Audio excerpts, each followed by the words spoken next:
میاں صاحب بہت شکریہ حضور. یہ فرمائیے کہ آرمی چیف کی آج پہلے تو ہم نے دیکھا کہ ان لائک ہز پریڈیسیسرز یہ کوئی زیادہ میڈیا سے انٹریکشن نہیں رکھتے، جو کہ بڑا لوگ اس بات کو کچھ اپریشیٹ بھی کرتے رہے ہیں اور کرتے ہیں. مگر یہ پیغام آیا ہے، اس کا کوئی خاص پس منظر ہے یا کیا ہے، اور مخاطب کون ہو سکتا ہے میاں صاحب؟ اصل میں قائد صاحب یہ جو پیغام آیا ہے، اس سے پہلے آپ نے دیکھا کہ ایک بہت بڑا پرابلم سامنے آیا تھا. وہ یہ ہوا تھا کہ جو تقریر تھی اس کو مروڑ تروڑ کر پیش کیا گیا تھا، اور اس میں کچھ جو میڈیا ان کو نہیں کہوں گا، کچھ ڈیجیٹل جس کو کہ دہشت گردی کہتے ہیں شاید، وہاں کے لوگ جو ہیں انہوں نے اس میں جو ہے وہ کچھ ڈبنگ شبنگ کی اور کچھ فوٹو شاپ کیا اور کچھ اے آئی کے ذریعے کچھ پرابلم کی.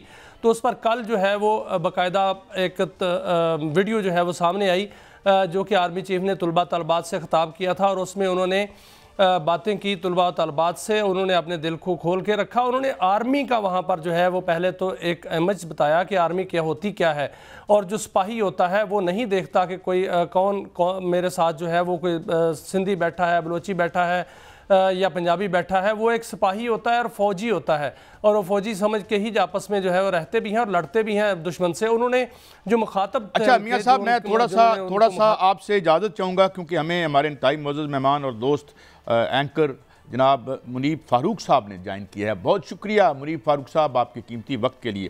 میں یہی سوال آپ کی طرف لے کے آتا ہوں کہ عام طور پر تو آرمی چیف جو ہے وہ میڈیا کے ساتھ ان کا اتنا زیادہ انٹریکشن نہیں ہوتا، اور ان لائک ہز پریڈیسیسر جیسے میں کہہ رہا تھا، مگر انہوں نے کچھ سخت پیغام دیا ہے. اس کا پس منظر آپ کے ذہن میں کیا بن رہا ہے اور اس کے اثرات بھی کیا ہو سکتے ہیں جناب منیب فاروق صاحب؟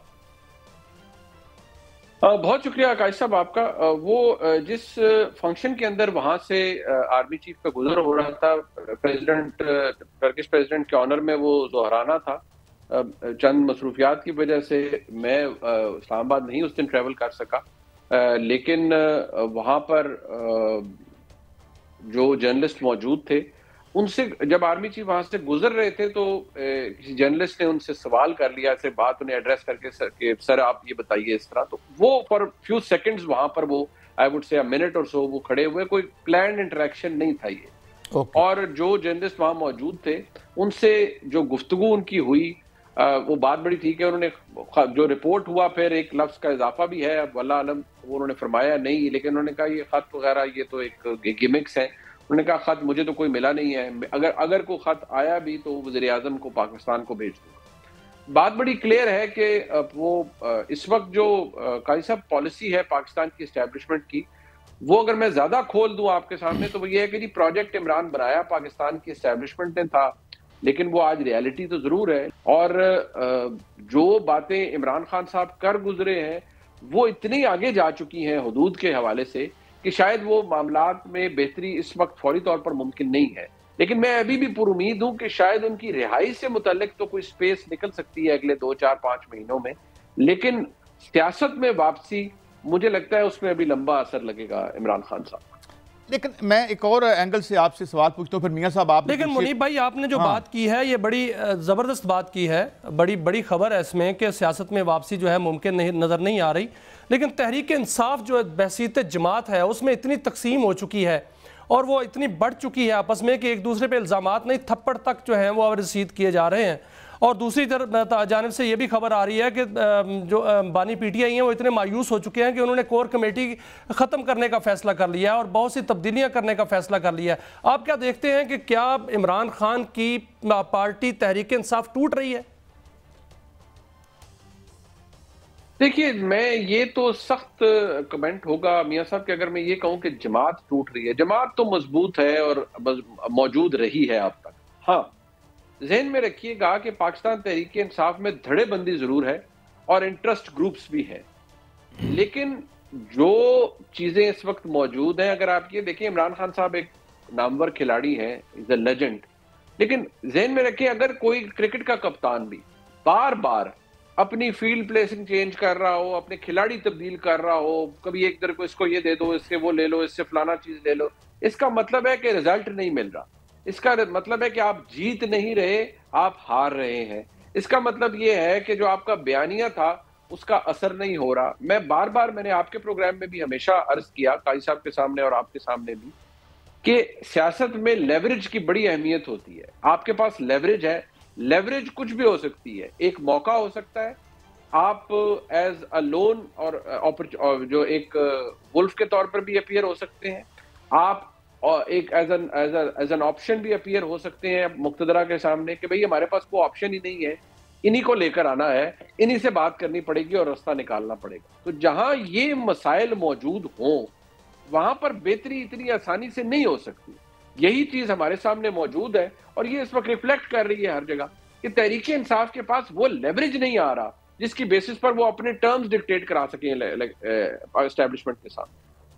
اچھا میاں اپنا منیب فاروق صاحب، یہ تو بات آپ کی ٹھیک ہے، جو اب جو پاور کا انفراسٹرکچر ہے اس میں تو نہیں، لیکن ایک تو حقیقت ہے نا کہ ایک تو آپ دیکھ سکتے ہیں کہ سوشل بیس جو حکومتی پارٹیاں ہیں وہ اڑ کے رہ گئی ان کی، کوئی مانے نہ مانے. کل طلعت حسین صاحب جیسے ہمارے اچھے جرنلسٹ کہہ رہے تھے کہ بھئی یہ ہائیلی ان پاپولر ہیں.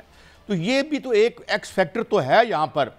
یہ اپنی جگہ بجا ہے کہ ان کے پاس کوئی متبادل ہے یا نہیں، میری ناچیز رائے میں تو شاید نہ ہی ہو، لیکن بہرحال تو یہ تو دیکھیں یہ سیٹ اپ بھی تو کوئی پائیدار یہ نہیں نظر آ رہا. یہ قاضی صاحب آپ کی بات درست ہے کہ عمران خان صاحب کی مقبولیت تو چاہے کسی کو برا لگے اچھا لگے وہ تو ہے. مسئلہ یہ ہے کہ یہ تمام جماعتیں جو اپنی جگہ موجود ہیں، عمران خان صاحب اگر مقبول نہ ہوتے یا ان کی پبلک میں فالوئنگ نہ ہوتی تو ایروڈ ہو چکے ہوتے. آج تک ان کا نام لینے والے موجود ہیں. ان کی جماعت نے 2024 کے الیکشن میں تمام تر مصیبتوں کے باوجود ووٹ لیا ہے. ایک صوبے میں ان کی تیسری کنزیکٹیو حکومت ہے. تو یہ بات تو میں سمجھتا ہوں بڑی بے وقوفانہ ہوگی اگر کوئی یہ کہے کہ پارٹی ختم ہو گئی یا ان کی سیاست ختم ہوگی. ایسا کچھ نہیں ہے.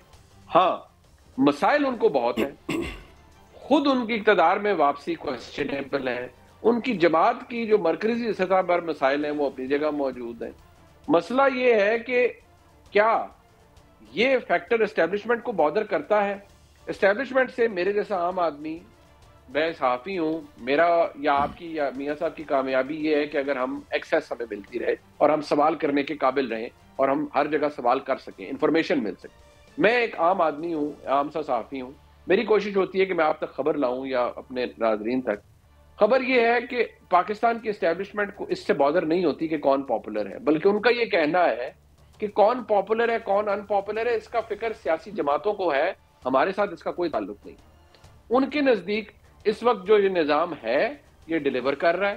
ان کے نزدیک یہ نظام بے شک سیاسی استحکام نہیں بھی ہے تب بھی معاشی طور پر اس کی سمت درست ہے، لہٰذا یہ آگے چل رہا ہے. اور جس طریقے سے آگے چل رہا ہے پاکستان کو یہ ترقی کی راہ پر لے جا رہا ہے اور یہ ایسے ہی رہے گا. ان کے نزدیک عمران خان صاحب بحیثیت ایک میں ایک چلیں یہ تو فیکٹر آپ نے بڑی خبر دے دی کہ بھئی وہ ان کے زیادہ بڑے کوئی اہداف ہیں یا وہ اس پاپولیرٹی سے آگے دیکھتے ہیں، لیکن کیا کوئی ایسا تصور بھی ملتا ہے آپ کو جو ایک خوفناک ان پاپولیرٹی ہے یہ بھی ان پر کوئی یعنی اثر انداز نہیں ہو پا رہی؟ دیکھیے قاضی صاحب ویسے تو یہ بات آپ کی اپنی جگہ درست ہے. ماضی میں دیکھیں عمران خان صاحب کی حکومت 2018 میں آتی ہے، 2019 میں آپ کو بتا رہا ہوں پوری ذمہ داری کے ساتھ اور حقائق کے بیسس پہ کہ وہی ادارے وہی پاکستان کی اسٹیبلشمنٹ جو 2018 میں اتنی سختی برت رہی تھی کہ انہوں نے کہا جی کہ آپ نے الیکشنوں کے اوپر بات نہیں کرنی کہ وہ کتنے درست تھے یا نہیں تھے. آج اس حکومت کو آئے ہوئے 1 سال ہو چکا ہے. ابھی تک اسٹیبلشمنٹ کی طرف سے اگر ہوگی تو میں انشاءاللہ اگر زندہ رہا تو بحیثیت صحافی خبر دوں گا. آج تک تو اس اسٹیبلشمنٹ نے نہیں کہا ابھی تک کہ یہ حکومت میں کمی ہے، یہ حکومت کرپٹ ہے اور یہ بہت ان پاپولر ہے اور ہم ان سے جان چھڑانا چاہتے ہیں. جی میاں صاحب اوور ٹو یو. آج کی تاریخ منیب بھائی آپ نے فرمایا کہ 4-5 ماہ میں ہو سکتا ہے کوئی سبیل نکل آئے کہ بانی پی ٹی آئی رہا ہو جائیں یا کوئی باہر جیل سے باہر آنے کی سبیل نکل آئے. لیکن کیا یہ جو ہوگا اگر ہوا تو یہ ڈیل کا نتیجہ ہوگا یا آپ دیکھتے ہیں کہ کیسز جو ان کے خلاف ہیں یا ان کے خلاف جو فیصلہ آیا وہ اتنا کمزور ہے کہ وہ رہا ہو جائیں گے؟ نہیں، میں یہ میاں صاحب سمجھتا ہوں کہ جو ان کے خلاف فیصلہ ہے 190 ملین پاؤنڈ کا، اس کو معطل کرانا بھی ایک ٹاسک ہوگا. اس اپیل کے اس کے خلاف فیصلہ معطل ہونا، سزا معطل ہونا بھی ایک ٹاسک ہوگا. میں نے پہلے بھی یہ پریڈکٹ کیا تھا اور انفارمیشن کی بیسس پہ کہ عمران خان صاحب کو ایک سزا ہو چکی ہے، جی ایچ کیو عملہ کیس یا جناح ہاؤس، ان میں سے ایک اور کیس میں بھی ان کو سزا ہوگی. پھر وہ جو کنوکشن کا ایک تلوار ہے وہ تو ان پہ لٹکتی رہے گی. ہاں ان کو کہیں اور کوئی سہولت دے دی جائے، کہیں اور منتقل کر دیا جائے، کچھ آسانی پیدا ہو جائے، شاید ایسی کوئی سپیس نکل آئے، لیکن جو قانونی معاملات ہیں ان کے وہ خراب تھے اور فی الحال خراب رہیں گے. آگے کچھ انہونی ہو جائے تو اس کے بارے میں تو صرف اللہ کی ذات بتا سکتی ہے، لیکن جو 190 ملین پاؤنڈ کا کیس ہے وہ بھی اتنی آسانی سے. اچھا منیب بھائی، my last question to you, مجھے آج کے حالات یہ فرمائیے کہ ایک اور یعنی بڑے نیوز میں ہے ملک ریاض صاحب، ایک بڑا نمایاں نام ہے، تو کیا ہماری جو پاور دیٹ بی وہ چاہیں گے کہ ان کو یہاں لایا جائے، اور ان کے خلاف بہت کچھ ہے میرے خیال میں جو نظر انداز ہوتا رہا ہے، تو ایسی کوئی بات ہے؟ کہا تو یہ جا رہا ہے کہ ان کو ایکسٹرائڈ کرنے کی باتیں ہو رہی ہیں، لیکن کیا یہ ممکن ہوگا یہ صرف آنے والا وقت بتا سکتا ہے. نہیں، اگر ریاست سنجیدہ ہو تو میرے خیال میں دبئی کوئی ایسی جگہ نہیں ہے کہ جہاں سے وہ کیا، یا اس طرح کی سوچ موجود ہے کہ انہیں لایا جائے گا یا لایا جا رہا ہے، یا ابھی ڈیسیژن نہیں ہوا؟ دیکھیے سوچ تو موجود ہے، حالات بھی خراب ہیں، ان کے ساتھ معاملات درست نہیں ہیں. شاید ان سے بہت ساری چیزیں ایکسپیکٹ بھی کی گئی تھیں جو شاید انہوں نے نہیں کی، لہذا اس لیے لگتا ہے کہ حالات ان کے حوالے سے خراب ہیں. لیکن اگر ایسا ہو جاتا ہے تو ان کے پاس تو بہت سا مواد ہوگا اگر دیکھا جائے تو، جس کے بارے میں وہ بات بھی کر سکتے ہیں، بتا بھی سکتے ہیں. لیکن یہ انٹینٹ گورنمنٹ ہے تو ظاہر کرتی ہے. منیب فاروق صاحب ایز اے جرنلسٹ تو میں بھی چاہوں گا اور آپ بھی چاہیں گے کہ بھائی وہ جو باتیں کرتے ہیں وہ آئیں، کھولیں ذرا، کھول کے عوام کو بھی سنا